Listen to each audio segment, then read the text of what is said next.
Hello everybody, Austin D here, and today I wanted to talk about the recent announcement from the Pokemon Company, which is, of course, Pokemon Scarlet and Pokemon Violet.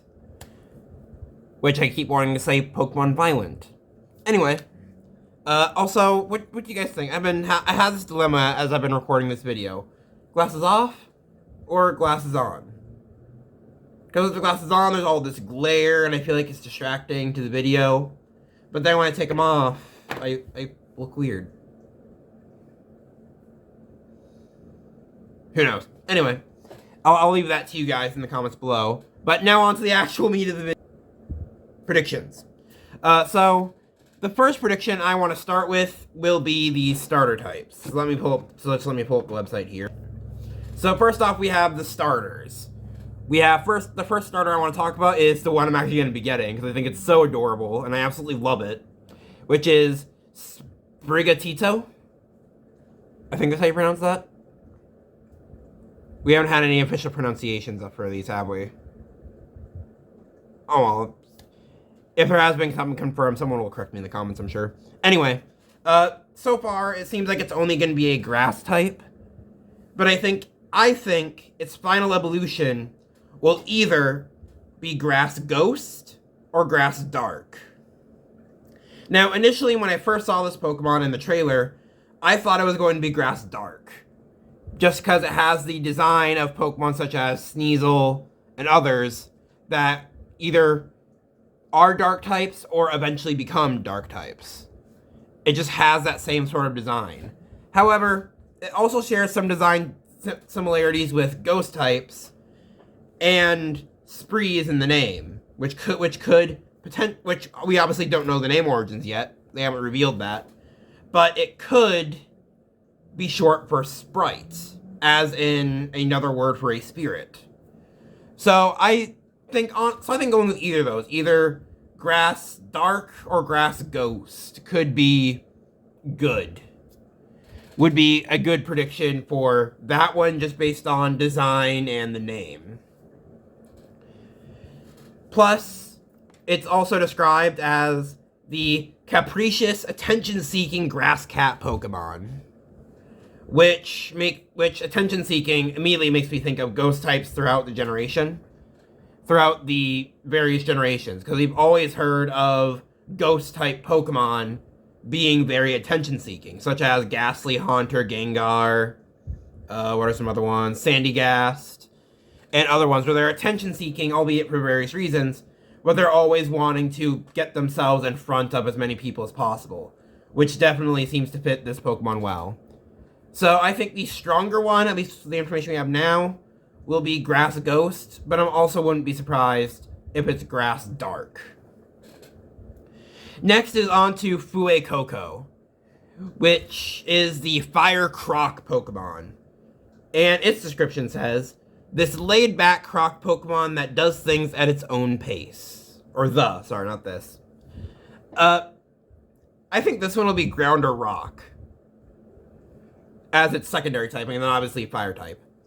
And the reason why I think that is because, and personally, if I had to choose one or the other, I would personally go Fire Ground. Because, first off, it is a crocodile. And especially given the description of it being like, laid back, chilling, really brings to mind the imagery of a crocodile, sitting in the dirty, muddy swamp, just kind of chilling there, maybe attacking eventually when it wants to eat. And so, just because that's the kind of feelings that gives off, I really do, plus the design also lends itself to being ground type, as it looks similar to other Pokemon that we know are ground type for various reasons, such as Tyrantrum, such as it shares some design features with Tyrantrum, Drillbur, etc. At least to me, it looks very similar to those Pokemon. So I definitely think it's going to be Fire Ground, or if not, Fire Rock. Though obviously, I could be very wrong. And the last one is Quagley. Quagley. Again, someone will correct me if I'm wrong in the comments. But but the water type starter, which is the duckling Pokemon, and the only information we get about it is that it's earnest and tidy. So personally, I could see this being one of two type combinations. The first typing that immediately came to mind, I could see it being one of three actually, because obviously being a burb, it makes me think of water flying as its final type, which could be, could not be, who knows. But then also with the fact that it's all a lot of pastel colors, which could just be the fact that it's a starter evolution, but the fact that it has such bright colors, like bright cyan, white, a bright yellow, makes me really think that it could also be a fairy type, because a lot of fairy type Pokemon typically have the more pastel-y light colors. So I really do, so it could either be water flying or water fairy, or I'm pretty sure I saw somewhere it could be water. I saw in on the thumbnails of other prediction videos. I've tried not to watch any other videos to keep this video clean and fresh and all that, but I have seen thumbnails because obviously YouTube knows I like Pokemon, so it's gonna try and recommend me videos. And I think one of the videos I saw said that it could be water psychic, which would be really cool if it was water psychic. And it's one of those things where I can kind of see it, but personally, if I'm going from my own personal reasoning, I think either water flying or water fairy. Next, moving on from there and into my hopes. I actually want to scroll up on this website here. And onto my hopes. A lot of my hopes, I honestly hope, first off, hope that there are changeable outfits. Which, it has been a standard ever since X and Y. But, there's always that fear that Pokemon might remove a beloved feature. So I just really hope that there are multiple outfits in this game. And the reason why I'm even scared that it could not be is because they're making a big deal about the fact that your outfit changes between Pokemon Scarlet and Pokemon Violet, which makes me think that potentially they're getting rid of the clothing feature, which I just personally would not like. I love being able to buy and select my own clothing. I do wish, however, that they make the clothing cheaper, because it just doesn't make a whole lot of sense that clothes cost more than an item that can literally bring back the dead. Or, sorry, bring back the fainted. Because seriously, you can get revised for only 1,000 Pokedollars, but then just to get a black t-shirt, it's like 5,000. And it's like, hold up, why are we bringing back the dead for less money than we're getting close? And so, one of those things. And so I do hope they make the clothing cheaper, though I would understand if they didn't, but ultimately I just want the clothing feature back. Even if it's more expensive, I just want clothes. Give me optional clothes, Game Freak. Anyway, the next thing that I hope for this region, for gameplay similar to what we've seen in Pokemon Legends Arceus. Now, let me explain. Now, I know, obviously, I love Pokemon Legends Arceus. I absolutely adore it. Blake, what do you want? I know some people might have more of an issue with that kind of style, or at least don't want it in a main Pokemon game. Also, sorry for the blanket moving. That's Blake. And yes, that is just a blanket I put over the window. But anyway. I'm gonna stop getting distracted with Blake back there. Anyways, but I do want some of it to return. Like, for example, the obvious thing that I think we can all agree with is I want the battles to take place like exactly where you are. And while I don't think it, and while it's not necessarily a feature by any means, I would personally appreciate it if you could still walk around in the battles, because that just made it so fun. That made it so fun. For me, I just like the enjoyment of being able to like go up behind the Pokemon. It's just funny to me. But I also don't need that. But that would just be more enjoyment. Blake, and the troublemaker. You want to go back there? What are you doing? Anyway. Where was I? So, but yeah, and so I hope that you can battle them right there. Because, I mean, they've gotten closer.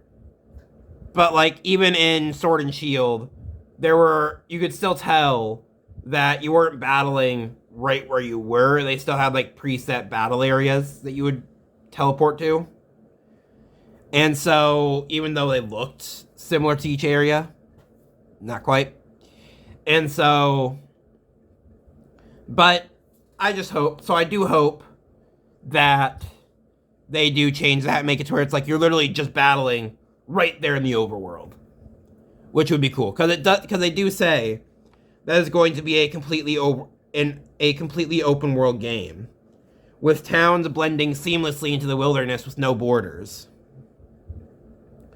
So I really hope that they keep that feature at least, where you're actually battling Pokemon exactly where you encounter them.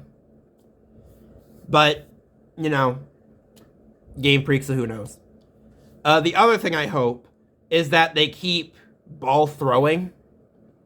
And by that I mean throwing a Pokemon at another Pokemon to battle. I completely understand if they want to get rid of throwing a Pokeball at a Pokemon. Though, because while I would personally love that feature, I know other people don't love that feature because they want to actually be forced to have the battle. For some reason.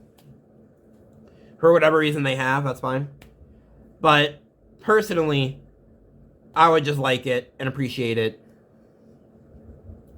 if that was there. But, for the most I really need or would want would just be the ability to still throw, like, for example, throw your starter at the first Pidgey or Pidgey equivalent you see, instead of having to run into it and then you awkwardly throw out your Pokeball. Because that always looks weird to me. Even in Pokemon Legends Arceus, when they were having the battles, and you would and they would like have their Pokemon out already, and then you'd stall for a second, and then throw out your Pokeball. It just looked awkward to me. And so I just really wish that, like, in order to encounter a Pokemon, you do still have to, like, throw your ball at the Pokemon. I also would appreciate it if they brought back the crafting and resource gathering, especially with the open world, because I think that can only enhance it. Like, not make it, like, a necessary feature, but make it to where it's, like, say, you're exploring the open world, and then you just so happen to run out of Pokeballs. Instead of having to run all the way to a store, you can just grab apricorns and whatever stone it was, Tumblestone I think is what they called it, and Tumblestone or maybe some other materials, and fashion your own handmade Pokeballs. Now I would also think it would be fun if they added a sort of gameplay mechanic where the stuff you handcraft isn't as good as the Pokemart stuff. So say, for example, you craft your own Pokeball, it's going to be, like, slightly less effective than a Pokeball you would buy from the store. Just because you don't have the money just because you don't have the experience that, say, the Pokeball factory does. And it could be a nice little Easter egg if the ones you handcraft look like the Arceus Pokeballs, whereas the actual Pokeballs you buy from the store look like the more modern ones. To kind of give that difference between these ones are handcrafted and these ones are made in a factory. But that's just something I would like. Again, not a needed feature by any means. Just a feature that I would personally love. my last hope would be that instead of gyms, we have more Pokemon boss battles, like Totem Pokemon, like how we had the Totem Pokemon or the Noble Pokemon. That would be my last prediction. But those are just my thoughts. Or not prediction, hopes. Fuck. But those are just my thoughts. Let me know what you think in the comments down below. And while you're down there, be sure to leave a like if you enjoyed. Subscribe if you're not already, because it really helps the channel. And last but not least, if you want to take your support even further, you can always support me on Patreon. It's only $1.